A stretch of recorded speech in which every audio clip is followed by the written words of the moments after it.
Hello and welcome everyone to a new video on your channel, Mr. Tech Tips. Before watching the video, don't forget to subscribe to our channel and don't forget also to like this video.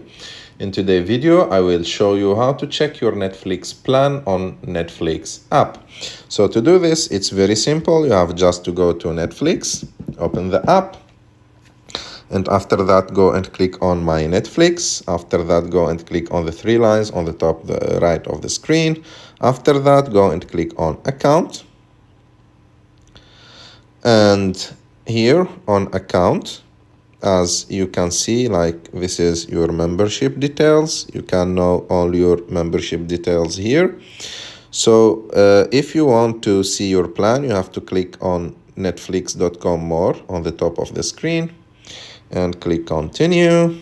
It will open Netflix for you here. Click on manage account, and here open your account again. Click sign in, and here, as you can see, it will give you the option to change the plan. You have just to click on it.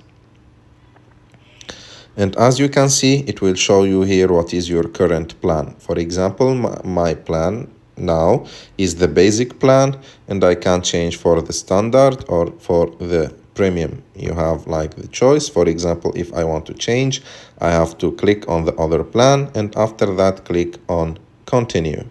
I hope that you like this video. If you like this video, don't forget to subscribe to our channel, to like this video, and see you in the next one.